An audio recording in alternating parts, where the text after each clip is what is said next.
I'm Millie Bobby Brown and I play Enola Holmes in the new Netflix film Enola Holmes. I'm here to give you a sneak peek, a little reading moment. Enola Holmes, the case of the missing Marquess.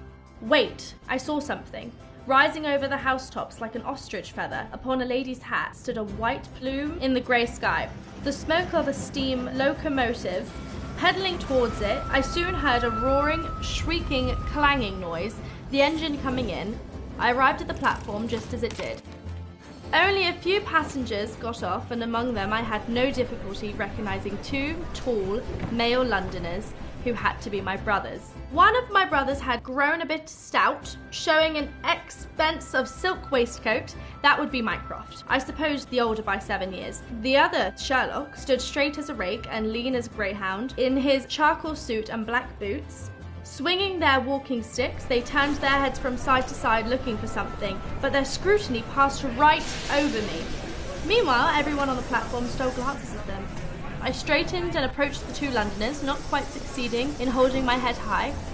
Mr. Holmes and, Mr. Holmes? Two pairs of sharp grey eyes fixed upon me, two pairs of aristocratic brows lifted. You asked me to meet you here? Enola. They both exclaimed at once, and then, in rapid alternation, "What are you doing here?" "Why, did you not see the carriage?" We should have known her. She looked just like you, Sherlock. The taller, leaner one was indeed Sherlock then. I liked his bony face, his hawk eyes, his nose like a beak, but I sensed that for me to look like him was no compliment. I thought she was a street urchin. "On a bicycle? Why the bicycle? Where's the carriage, Enola?" I blinked. Carriage? There was a landau, gathering dust in the carriage house, but there had been no horses for many years. The stout one, Mycroft, exclaimed, "Why are we paying a stable boy then, and a groom?" "I beg your pardon? Are you telling me there are no horses?"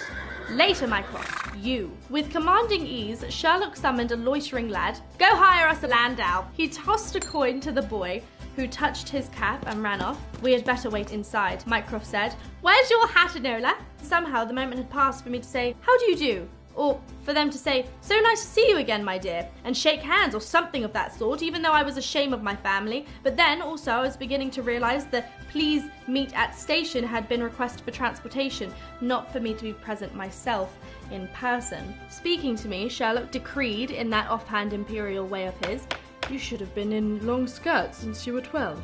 Whatever was your mother thinking of? I suppose she's gone over entirely to the suffragists." "I don't know where she's gone," I said. And to my own surprise, for I had not wept until the moment I burst into tears, further mention of Mum then was put off until we sat in the hired landau with my bicycle strapped on behind, swaying along to Kinford. I am sure that they thought I was weeping for my mum, as I was, but truthfully I was weeping for myself. Enola. Alone. That night I could not sleep. Indeed, at first I could not even be still. In my nightgown, barefoot, I paced my bedroom, as I imagined a lion at the London Zoo might pace his cage. Later, when I turned my coal oil lamp low, put out my candles and went to bed, my eyes would not close. I heard Mycroft retire to the guest bedroom.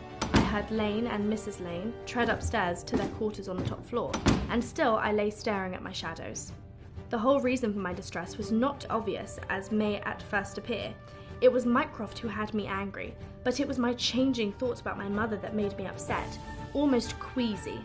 It feels very queer to think of one's mother as a person like oneself, not just Mum. She had been weak as well as strong.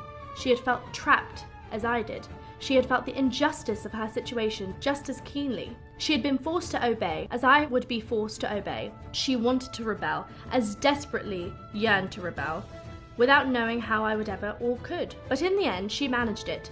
Glorious rebellion. Confound her, why had she not taken me with her? Kicking off her covers to lunge out of bed, I turned up the oil lamp, stalked to my desk. Its border of stenciled flowers did not cheer me now. Seized paper and pencil from my drawing kit and drew a furious picture of my mother. All wrinkles and jowls with her mouth, a thin line going off in her 3 stories in a basement hat and her turkey-back jacket, flourishing her umbrella like a sword, while the train of her ridiculous bustle trailed behind her. Why had she not taken me into her confidence? Why had she left me behind?